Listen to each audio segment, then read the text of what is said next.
February 17th, Daily Devotional from the Heart by Ellen G. White. God's blessings and our responsibility.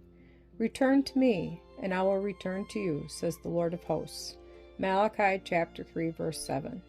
Satan constantly presents the sins and wrongs of those who claim to be the children of God, and he taunts the angels of God with their defects. What will bring the Lord's people into a right position before him?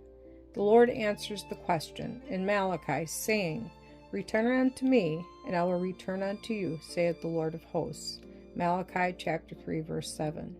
When we seek the Lord with full purpose of heart, he will be found of us. Daniel purposed in his heart that he would be true to the God of heaven.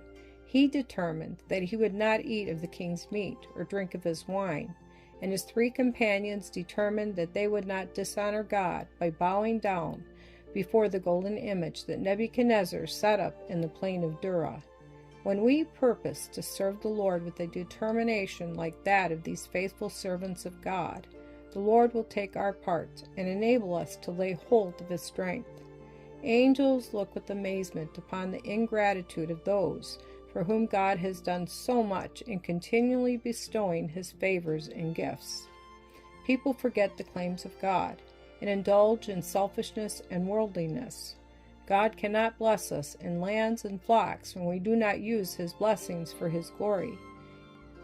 He cannot trust his treasure to those who misapply it. In the simplest language, the Lord has told his children what he requires of them. They are to pay tithes of all they possess, and to make offerings of that which he bestows upon them. His mercies and blessings have been abundant and systematic. He sends down his rain and sunshine, and causes vegetation to flourish. He gives the seasons, sowing and reaping time, come in their order.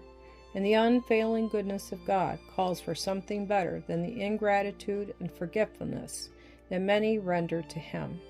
Shall we not return to God, and with grateful hearts present our tithes and offerings? The Lord has made duty so plain that if we neglect to fulfill his requirements, we shall be without excuse. The Lord has left his goods in the hands of his servants to be handled with equity, that the gospel may be preached in all the world.